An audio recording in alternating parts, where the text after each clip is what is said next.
ನಮಸ್ಕಾರ ಸ್ನೇಹಿತರೆ, ಎಲ್ಲರಿಗೂ ಪಿಕೆವಿ ಕನ್ನಡ ಯೂಟ್ಯೂಬ್ ಚಾನೆಲ್ಗೆ ಸ್ವಾಗತ ಸುಸ್ವಾಗತ. ಇಲ್ಲಿ ರಾಜ್ಯ ಸರ್ಕಾರ ರಾಜ್ಯದ ಗೃಹಲಕ್ಷ್ಮಿ ಫಲಾನುಭವಿಗಳಿಗೆ ಭರ್ಜರಿ ಬಂಪರ್ ಗುಡ್ಡಿಸನ್ನ ಕೊಟ್ಟಿದ್ದು, ಇವತ್ತು ಗುರುವಾರ 19 ಹಾಗೂ 20ನೇ ಕಂತಿನ ಹಣ ಜಮಾ ಆಗ್ತಿದ್ದು. ಹೌದು, ಇವತ್ತು ತಾರೀಕು 24ರಂದು ಕರ್ನಾಟಕದ ಈ 27 ಜಿಲ್ಲೆಗಳಿಗೆ ಗೃಹಲಕ್ಷ್ಮಿ ಯೋಜನೆಯ 4,00,000 ರೂಪಾಯಿ ಹಣ ಜೊತೆಗೆ ಅನ್ನಭಾಗ್ಯ ಯೋಜನೆಯ 2,000 ರೂಪಾಯಿ ಹಣ, ಒಟ್ಟು 6,000 ರೂಪಾಯಿ ಹಣವನ್ನು ಜಮಾ ಮಾಡ್ತಿದ್ದಾರೆ. ಈ 6,000 ರೂಪಾಯಿ ಹಣವನ್ನು ಪಡ್ಕೋಬೇಕಾದ್ರೆ ರಾಜ್ಯ ಸರ್ಕಾರ ಇವಾಗ ಜಾರಿಗೆ ತಂದಿರುವ ಈ 5 ಹೊಸ ನಿಯಮವನ್ನು ಕಡ್ಡಾಯವಾಗಿ ಪಾಲನೆ ಮಾಡಲೇಬೇಕಾಗಿದೆ. ಅದೇ ರೀತಿ ಗೃಹಲಕ್ಷ್ಮಿ ಯೋಜನೆ 2,000 ರೂಪಾಯಿ ಹಣನ ಇದೀಗ ರಾಜ್ಯ ಸರ್ಕಾರ 4,00,000 ರೂಪಾಯಿಗೆ ಏರಿಕೆ ಮಾಡಿದ್ದು, ಪ್ರತಿಯೊಬ್ಬರಿಗೂ 4,00,000 ರೂಪಾಯಿ ಹಣ ಜಮಾ ಆಗ್ತಿದೆ. ಹೌದು ಸ್ನೇಹಿತರೆ, ಹಾಗಾದ್ರೆ ಹೇಗೆ 4,00,000 ರೂಪಾಯಿ ಹಣ ಜಮಾ ಆಗಲಿದೆ ಅನ್ನುವ ಕಂಪ್ಲೀಟ್ ಮಾಹಿತಿ ಈ ಒಂದು ವಿಡಿಯೋದಲ್ಲಿ ನಾನು ನಿಮಗೆ ತಿಳಿಸ್ಕೊಡ್ತೀನಿ. ಹೌದು ಸ್ನೇಹಿತರೆ, ಸೊ ಇವತ್ತು ಗುರುವಾರ ತಾರೀಕು 24ರಂದು ಯಾವೆಲ್ಲ ಜಿಲ್ಲೆಯ ಮಹಿಳೆಯರಿಗೆ ಗೃಹಲಕ್ಷ್ಮಿ ಯೋಜನೆಯ ಹಣ ಜಮಾ ಆಗುತ್ತೆ ಎನ್ನುವ ಕಂಪ್ಲೀಟ್ ಮಾಹಿತಿ ಈ ಒಂದು ವಿಡಿಯೋದಲ್ಲಿ ನಾನು ನಿಮಗೆ ತಿಳಿಸ್ಕೊಡ್ತೀನಿ. ಸೊ ಬನ್ನಿ ವಿಡಿಯೋವನ್ನು ಶುರು ಮಾಡೋಣ. ಅದಕ್ಕಿಂತ ಮುಂಚೆ ನೀವಿನ್ನು ಪಿಕೆವಿ ಕನ್ನಡ ಯೂಟ್ಯೂಬ್ ಚಾನೆಲ್ಗೆ ಸಬ್ಸ್ಕ್ರೈಬ್ ಮಾಡಿಲ್ಲ ಅಂದ್ರೆ ದಯವಿಟ್ಟು ಇಲ್ಲಿ ಕಾಣುವಂತಹ ಸಬ್ಸ್ಕ್ರೈಬ್ ಬಟನ್ ಪ್ರೆಸ್ ಮಾಡಿಕೊಳ್ಳಿ.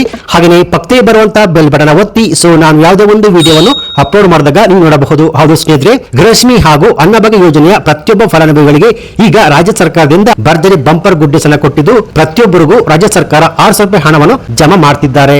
ಹೌದು ಸ್ನೇಹಿತರೆ, ಇಲ್ಲಿ ಗೃಹಲಕ್ಷ್ಮಿ ಯೋಜನೆಯ ಮಾರ್ಚ್ ಹಾಗೂ ಏಪ್ರಿಲ್ ತಿಂಗಳ 2 ತಿಂಗಳ 4,00,000 ರೂಪಾಯಿ ಹಣ ಜಮಾ ಆಗ್ತಿದೆ.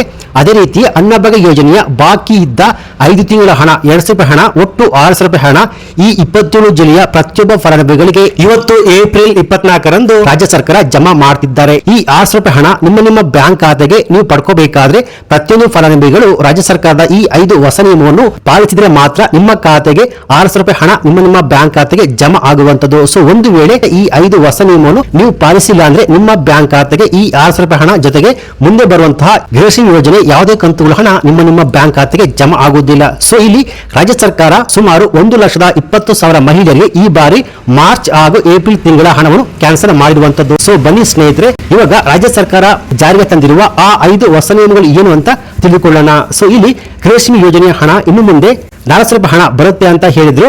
ಸೊ ಈ ಮಾಹಿತಿ ನಿಜನಾ ಅಥವಾ ಸುಳ್ಳ ಅಂತ ನೀವು ಕೇಳಬಹುದು. ನಿಜಾನೇ ಸ್ನೇಹಿತರೆ, ಗೃಹಲಕ್ಷ್ಮಿ ಯೋಜನೆಯ 4,000 ರೂಪಾಯಿ ಹಣ ಜಮಾ ಮಾಡ್ತೀವಿ ಅಂತ ಕಾಂಗ್ರೆಸ್ ಸಚಿವರು ಹೇಳಿರುವಂತದ್ದು. ಹೌದು, ಈ ಹಣ ಮುಂದಿನ ವಿಧಾನಸಭಾ ಎಲೆಕ್ಷನ್ ಆದ ನಂತರ ಕಾಂಗ್ರೆಸ್ ಸರ್ಕಾರ ಅಧಿಕಾರಕ್ಕೆ ಬಂದ್ರೆ ಕೊಡ್ತೀವಿ ಅಂತ ಕಾಂಗ್ರೆಸ್ ಸಚಿವರು ವಿಧಾನಸಭಾ ಕಲಾಪದಲ್ಲಿ ಹೇಳಿರುವಂತದ್ದು. ಸೊ ಅಲ್ಲಿಯವರೆಗೆ ನಿಮ್ಮ ಬ್ಯಾಂಕ್ ಖಾತೆಗೆ ಗೃಹಲಕ್ಷ್ಮಿ ಯೋಜನೆ 2,000 ರೂಪಾಯಿ ಹಣ ಜಮಾ ಆಗುತ್ತೆ. ಸೊ ಇಲ್ಲಿ ಇವತ್ತು ಗುರುವಾರ ತಾರೀಕು 24ರಂದು ಗೃಹಲಕ್ಷ್ಮಿ ಯೋಜನೆಯ 4,000 ರೂಪಾಯಿ ಹಣ ಜೊತೆಗೆ ಅನ್ನಭಾಗ್ಯ ಯೋಜನೆಯ 2,000 ರೂಪಾಯಿ ಹಣ ಈ 29 ಜಿಲ್ಲೆಯ ಮಹಿಳೆಯರ ಬ್ಯಾಂಕಿನ ಅಕೌಂಟ್ಗೆ ಜಮಾ ಆಗುವಂತದ್ದು. ಆ ಜಿಲ್ಲೆಯ ಲಿಸ್ಟ್ ಹೀಗಿದೆ: ಬೆಂಗಳೂರು ನಗರ, ಬೆಂಗಳೂರು ಗ್ರಾಮಾಂತರ, ಬೆಳಗಾವಿ, ಬೀದರ್, ಚಾಮರಾಜನಗರ, ಚಿತ್ರದುರ್ಗ, ದಕ್ಷಿಣ ಕನ್ನಡ, ಗದಗ, ಹಾವೇರಿ, ಕೊಡಗು, ಮೈಸೂರು, ಶಿವಮೊಗ್ಗ, ಉಡುಪಿ, ಯಾದಗಿರಿ, ಬಿಜಾಪುರ, ಬಾಗಲಕೋಟೆ, ಬಳ್ಳಾರಿ, ಮಂಡ್ಯ, ವಿಜಯನಗರ, ಚಿಕ್ಕಬಳ್ಳಾಪುರ, ಚಿಕ್ಕಮಗಳೂರು, ದಾವಣಗೆರೆ, ಧಾರವಾಡ, ಕಲಬುರಗಿ, ಹಾಸನ, ಕೋಲಾರ, ಕೊಪ್ಪಳ, ರಾಯಚೂರು, ರಾಮನಗರ, ತುಮಕೂರು ಹಾಗೆಯೇ ಉತ್ತರ ಕನ್ನಡ. ಸೊ ಈ 27 ಜಿಲ್ಲೆಯ ಪ್ರತಿಯೊಂದು ಮಹಿಳೆಯರ ಬ್ಯಾಂಕಿನ ಅಕೌಂಟ್ಗೆ ಗೃಹಲಕ್ಷ್ಮಿ ಯೋಜನೆಯ ಫೆಬ್ರವರಿ ತಿಂಗಳ 2,000 ರೂಪಾಯಿ ಹಣ ಜೊತೆಗೆ ಮಾರ್ಚ್ ತಿಂಗಳ 2,000 ರೂಪಾಯಿ ಹಣ ಜೊತೆಗೆ ಅನ್ನಭಾಗ್ಯದ ಏನು ಪೆಂಡಿಂಗ್ ಇತ್ತು ಅದು 2,220 ರೂಪಾಯಿ ಹಣ, ಒಟ್ಟು 4,220 ರೂಪಾಯಿ ಹಣ ಜಮಾ ಆಗಲಿದೆ. ಸೊ ಆದ್ರೆ ಇಲ್ಲಿ ಗೃಹಲಕ್ಷ್ಮಿ ಯೋಜನೆಯ ಹಣವನ್ನು ಪಡ್ಕೋಬೇಕಾದ್ರೆ ರಾಜ್ಯ ಸರ್ಕಾರ ಇವಾಗ ಹೊಸದಾಗಿ ಜಾರಿಗೆ ತಂದಿರುವ ಈ 5 ಹೊಸ ನಿಯಮವನ್ನು ಪಾಲನೆ ಮಾಡಲೇಬೇಕು. ಸೊ ಇಲ್ಲಂದ್ರೆ ನಿಮ್ಮ ಬ್ಯಾಂಕಿನ ಅಕೌಂಟ್ಗೆ ಗೃಹಲಕ್ಷ್ಮಿ ಯೋಜನೆ ಹಣ ಜಮಾ ಆಗುವುದಿಲ್ಲ ಅಂತ ರಾಜ್ಯ ಸರ್ಕಾರ ಖಡಕ್ ಆಗಿ ಹೇಳಿರುವಂತದ್ದು. ಸೊ ಹಾಗಾದ್ರೆ ಆ 5 ಹೊಸ ನಿಯಮಗಳು ಯಾವ ಅಂದ್ರೆ ಸ್ನೇಹಿತರೆ, ಇಲ್ಲಿ ಮೊದಲನೆಯ ನಿಯಮ, ಇಲ್ಲಿ ಆಧಾರ್ ಕಾರ್ಡ್ ಇರುವ ಪ್ರತಿಯೊಬ್ಬ ಮಹಿಳೆಯರು ಕೂಡ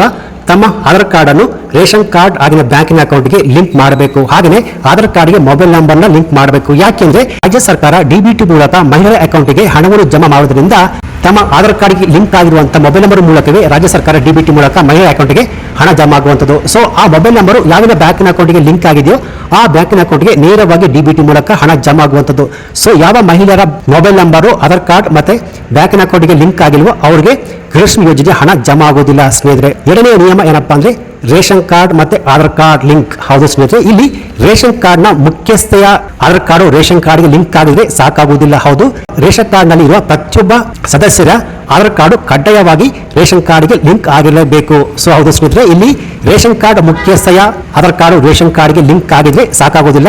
ರೇಷನ್ ಕಾರ್ಡ್ ನಲ್ಲಿ ಎಷ್ಟು ಜನ ಇದ್ರು ಪ್ರತಿಯೊಬ್ಬರದ್ದು ಆಧಾರ್ ಕಾರ್ಡ್ ರೇಷನ್ ಕಾರ್ಡ್ಗೆ ಲಿಂಕ್ ಆಗಿರಬೇಕು ಎಂದು ರಾಜ್ಯ ಸರ್ಕಾರ ಖಡಕ್ ಆಗಿ ಹೇಳಿರುವಂತದ್ದು. ಸೊ ಹಾಗೆಯೇ ಮೂರನೆಯ ನಿಯಮ ಏನಪ್ಪಾ ಅಂದ್ರೆ ರಾಜ್ಯ ಸರ್ಕಾರಕ್ಕೆ ತೆರಿಗೆಯನ್ನು ಕಟ್ತಾ ಇದ್ದಾರೋ, ಯಾರು IT GST ಫೈಲ್ ಮಾಡ್ತಾ ಇದ್ದಾರೋ ಅವರಿಗೆ ಗೃಹಲಕ್ಷ್ಮಿ ಯೋಜನೆ ಹಣ ಬರುವುದಿಲ್ಲ ಅಂತ ಸಚಿವೆ ಲಕ್ಷ್ಮೀ ಹೆಬ್ಬಾಳ್ಕರ್ ಆಲ್ರೆಡಿ ಅನೇಕ ಸಲ ಹೇಳಿರುವಂತದ್ದು. ಸೊ ಇಲ್ಲಿ ಕೆಲವರು BPL ರೇಷನ್ ಕಾರ್ಡ್ ಇದ್ರೂ ಕೂಡ ಗೃಹಲಕ್ಷ್ಮಿ ಯೋಜನೆ ಹಣವನ್ನು ಪಡ್ಕೊಂಡು IT GST ಫೈಲ್ ಮಾಡ್ತಾ ಇದ್ದಾರೆ. ಅವರಿಗೆ ಇನ್ನು ಮುಂದಕ್ಕೆ ಗೃಹಲಕ್ಷ್ಮಿ ಯೋಜನೆ ಹಣ ಬರುವುದಿಲ್ಲ, ಅದು ಸ್ಟಾಪ್ ಆಗುವಂತದ್ದು. ಸೊ ಹಾಗನೇ 4ನೇ ನಿಯಮ ಏನಪ್ಪಾ ಅಂದ್ರೆ ಆಧಾರ್ ಕಾರ್ಡ್ ಅಪ್ಡೇಟ್. ಕೆಲ ಮಹಿಳೆಯರು ಆಧಾರ್ ಕಾರ್ಡ್ ಅನ್ನು ಪಡೆದುಕೊಂಡು 15 ವರ್ಷಗಳೇ ಆಗಿದೆ, ಆದ್ರೂ ಕೂಡ ಅವರು ತಮ್ಮ ಆಧಾರ್ ಕಾರ್ಡ್ ಅನ್ನು ಅಪ್ಡೇಟ್ ಮಾಡಿರುವುದಿಲ್ಲ. ಸೊ ಯಾವ ಮಹಿಳೆಯರು ತಮ್ಮ ಆಧಾರ್ ಕಾರ್ಡ್ ಅನ್ನು ಅಪ್ಡೇಟ್ ಮಾಡಿರುವ ಅವರಿಗೆ ಇನ್ನು ಮುಂದೆ ಗೃಹಲಕ್ಷ್ಮಿ ಯೋಜನೆಯ ಹಣ ಬರುವುದಿಲ್ಲ ಅಂತ ರಾಜ್ಯ ಸರ್ಕಾರ ಕಡ್ಡಾಯವಾಗಿ ಹೇಳಿರುವಂತದ್ದು ಸ್ನೇಹಿತರೆ. ಹಾಗೆ 5ನೆಯ ನಿಯಮ ಏನಪ್ಪಾ ಅಂದ್ರೆ APL BPL ರೇಷನ್ ಕಾರ್ಡ್ ಪಡೆದುಕೊಂಡು ಕಳೆದ 3 ತಿಂಗಳಿಂದ ಅನ್ನಭಾಗ್ಯದ ಸ್ಕೀಮ್ ಅಡಿಯಲ್ಲಿ ಕಳೆದ 3 ತಿಂಗಳಿಂದ ಅಕ್ಕಿಯನ್ನು ಪಡೆದುಕೊಂಡಿರುವ ಅವರಿಗೆ ಗೃಹಲಕ್ಷ್ಮಿ ಯೋಜನೆಯ ಹಣ ಬರುವುದಿಲ್ಲ. ಹಾಗೆ ಅನ್ನಭಾಗ್ಯದ ಸ್ಕೀಮ್ ಅಡಿಯಲ್ಲಿ ಏನು ಉಚಿತ ಅಕ್ಕಿ ಕೊಡ್ತಿರೋ ಅದು ಕೂಡ ಬರುವುದಿಲ್ಲ. ಹೌದು, ಯಾರು ರೇಷನ್ ಕಾರ್ಡ್ ಇದ್ರೂ ಕೂಡ ಕಳೆದ 3 ತಿಂಗಳಿಂದ ತಮ್ಮ ಹತ್ತಿರದ ನ್ಯಾಯಬೆಲೆ ಅಂಗಡಿಯಲ್ಲಿ ಅಕ್ಕಿಯನ್ನು ಪಡೆದುಕೊಂಡಿರುವ ಅವರಿಗೆ ಇನ್ನು ಮುಂದಕ್ಕೆ ಅನ್ನಭಾಗ್ಯದ ಸ್ಕೀಮ್ ಅಡಿಯಲ್ಲಿ ಅಕ್ಕಿ ಜೊತೆಗೆ ಗೃಹಲಕ್ಷ್ಮಿ ಯೋಜನೆ ಹಣ ಕೂಡ ಬರುವುದಿಲ್ಲ ಎನ್ನುವ ಮಾಹಿತಿ ಲಭ್ಯವಾಗಿರುವಂತದ್ದು. ಸೊ ಈ 5 ನಿಯಮಗಳ ಪ್ರಕಾರ ಇವಾಗ ಆಲ್ರೆಡಿ 1,28,000 ಮಹಿಳೆಯರಿಗೆ ಗೃಹಲಕ್ಷ್ಮಿ ಯೋಜನೆ ಹಣ ಆಲ್ರೆಡಿ ರದ್ದಾಗಿರುವಂತದ್ದು. ಸೊ ಇವತ್ತು ಗುರುವಾರ ತಾರೀಕು 24ರಂದು ನಿಮ್ಮ ಬ್ಯಾಂಕಿನ ಅಕೌಂಟ್ಗೆ ಒಟ್ಟು 6,720 ರೂಪಾಯಿ ಹಣ ಜಮಾ ಆಗುವಂತದ್ದು. ಸೊ ಒಂದು ವೇಳೆ ಇವತ್ತು ನಿಮ್ಮ ಬ್ಯಾಂಕಿನ ಅಕೌಂಟ್ಗೆ 19ನೇ ಕಂತಿನ ಹಣ ಜಮಾ ಆಗಿಲ್ಲ ಅಂದ್ರೆ 1-2 ದಿನ ವೇಟ್ ಮಾಡಿ. ಯಾಕೆಂದ್ರೆ ರಾಜ್ಯ ಸರ್ಕಾರ ಈಗ ತಾನೇ 17ನೇ ಕಂತಿನ ಹಣವನ್ನು ಜಮಾ ಮಾಡಿರುವಂತದ್ದು. ಸೊ ಈ 17ನೇ ಕಂತಿನ ಹಣ ಜಮಾ ಆಗುವ ಪ್ರೋಸೆಸ್ ಎಲ್ಲ ಕಂಪ್ಲೀಟ್ ಆದ್ಮೇಲೆ 19ನೇ ಕಂತಿನ ಹಣ ಜಮಾ ಆಗುವ ಪ್ರೋಸೆಸ್ ಶುರು ಆಗುವಂತದ್ದು. ಸೊ ಯಾವೆಲ್ಲ ಮಹಿಳೆಯರಿಗೆ 19ನೇ ಕಂತಿನ ಹಣ ಜಮಾ ಆಗಿದ್ರೆ ಈ ವಿಡಿಯೋಗೊಂದು ಲೈಕ್ ಕೊಟ್ಟು 19ನೇ ಕಂತಿನ ಹಣ ಜಮಾ ಆಗಿದೆ ಅಂತ ಕಮೆಂಟ್ಸ್ ಅನ್ನು ಮಾಡಬಹುದು.